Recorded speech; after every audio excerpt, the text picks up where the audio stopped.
네, 세 번째 소단원, 영업인력 채용 노하우가 되겠습니다. 성과 있는 영업조직을 만들고 유지하기 위해 기업 내 경영진과 영업관리자들은 여전히 염갈량 리더십과 넥센 구단의 선수 선발 육성 방식 등을 적극 벤치마킹할 필요가 있다는 생각입니다. 우리의 영업조직들이 이와 같이 좀 더 전략적으로 채용과 교육 훈련에 힘을 쏟을 수만 있다면 한정된 자원과 예산 속에서도 우수한 인재의 채용과 유지가 결코 불가능한 일만은 아닐 것이라는 생각입니다. 그러한 면에서 채용 및 교육 훈련에 관련해서 몇 가지 저의 의견을 피력한다면 다음과 같습니다. 당연한 말이 되겠습니다만 결국 가장 중요한 것은 성장 잠재력을 가진 인재의 확보입니다. 경력 직원의 경우야 실적을 먼저 우선해야겠지만 궁극적으로 영업 인력은 다른 부서의 인력들보다 한 단계 높은 수준의 성품과 현장 수행 역량을 가질 필요가 있습니다. 그 이유는 영업이라는 업종 특성이 고객을 상대하기 때문이죠. 사내에서만 이루어지는 동료들과의 갈등 수준을 넘어서 고객으로부터 받는 압박과 매출 스트레스까지 감내하려면 평균 이상의 열정과 인내력 그리고 소통 능력이 필수적입니다. 그렇다면 문제는 이러한 인력들을 어떻게 채용할 것인가만 남았는데요. 이에 대해서는 시중에 나온 관련 서적들 중에 교과서적이지만 결코 간과할 수 없는 채용 방법과 인재의 조건 등이 자세히 명시된 책들이 많기 때문에 저까지 중복해서 같은 의견을 내놓을 필요는 없다고 생각이 되어 이곳에서는 제가 저의 그 영업적 관리 경험에 기반한 몇 가지 아이디어를 제시하는 것으로 마무리를 할까 합니다. 첫 번째는요, 글쓰기 능력을 확인하라가 되겠습니다. 모든 소통의 기본은 사실 말하기가 아니라 글쓰기입니다. 글쓰기가 잘 되면 논리가 잘 서게 되고 이를 메시지화해서 상대를 설득하기가 훨씬 수월해집니다. 특히 기업 대상 영업 직군에서는 말을 청산유수처럼 잘할 필요는 없습니다. 다소 말이 어눌해도 진솔하게 논리 전개만 잘 펼칠 수 있다면 고객으로부터 충분히 신뢰를 얻을 수가 있는 것이죠. 방법론적으로는 일정한 주제를 주고 즉흥 장문 테스트를 해보십시오. 추천한다면 이메일로 비즈니스 레터 작성을 시켜보는 것입니다. 시간은 10분에서 15분 정도면 충분하고요. 능숙할 수는 없어도 전달하고자 하는 메시지를 어떻게 요약하는지만 봐도 어느 정도의 소양을 파악할 수가 있습니다. 글은 말보다 더 체계화된 지적 능력과 진실성을 요하기 때문입니다. 그래서 저의 교육 프로그램 중에선 글쓰기와 관련된 교육이 자주 들어가곤 합니다.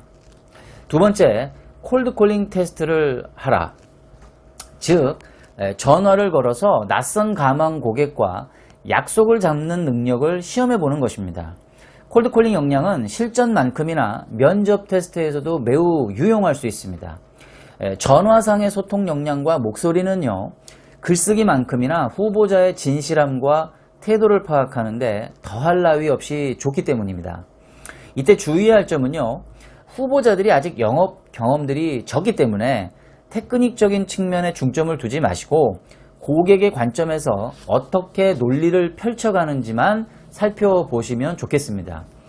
대체적으로 콜드콜링을 잘하는 영업 대표들은 웬만한 오프라인 영업 활동에서도 발군의 실력을 보이지만 그 반대는 항상 성립되지 않습니다. 그래서 영업 대표들은 수시로 콜드콜링 교육을 통해 자신의 영업 역량을 점검할 필요가 있습니다.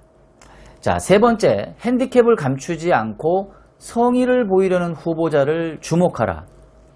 영업은 가장 중요한 것이 열정입니다. 그리고 열정은 자신의 약점에 아랑곳하지 않고 당당하고 성의 있게 준비하는 태도에서 드러나는 법이죠. 어떤 면에서 보면 이가 아닐 때 잇몸으로라도 부딪혀 보려는 집념의 마인드이기도 합니다.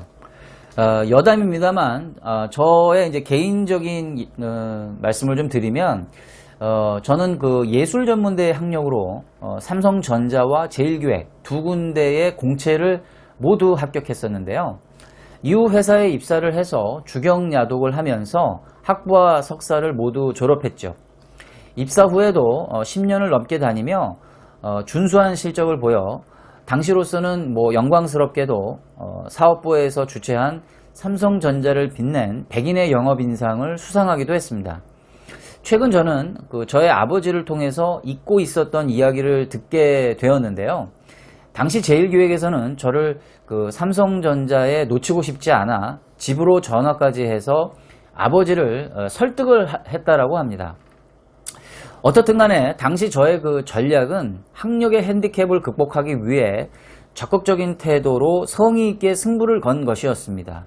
그렇지 않았다면 쟁쟁한 스카이 출신들과 겨루어서 이길 방법이 없었기 때문이었죠. 삼성전자 면접 때에는 감독관의 질문에 자기소개를 영어와 한국어로 번갈아 가면서 했었습니다. 국내 영업사업부였기 때문에 굳이 영어로 할 필요도 없었지만 패기와 노력을 보여주기 위해 정성을 다해 준비한 것이죠. 그리고 제1기획 최종 면접 시에는 한복 두루마기를 입고 갔습니다. 정장의 개념이 양복이 아닌 한복이어도 상관이 없지 않느냐라는 일종의 역발상을 보여주기 위함이었죠. 모두 해당 회사들의 인재 채용에 대한 니즈를 파악하고 창의적으로 그리고 성의 있게 준비한 적극적인 태도가 있었기에 가능한 일이었다고 생각합니다. 그리고 저는 이것이 영업 마인드와 결코 무관하지 않다고 생각합니다. 실전 영업에서는 자사 상품의 가격과 제품 경쟁력이 객관적으로는 경쟁사에 밀릴 수가 있습니다. 하지만 인식 싸움에서 밀리지 않으려면 영업대표의 집념과 창의적인 노력이 반드시 수반되어야 합니다.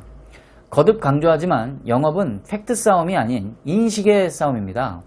후보군 중에 이러한 태도를 보이는 사람이 있다면 치기 어린 행동과 구분해서 예의주시할 필요가 있다는 것을 강조드리고 싶습니다. 교육훈련과 관련해서는 교수자 입장에서 말합니다마는 우수한 인재들은 굳이 교육을 시키지 않아도 스스로 알아서들 잘하는 편입니다. 그들에게는 교육보다는 오히려 연예 기획사처럼 특별 관리를 해주는 편이 훨씬 나을 것입니다. 이에 관해선 채용 전에 후보자와 적절한 합의가 필요하겠고요. 교육은 평균 인력의 60%를 위한 것입니다.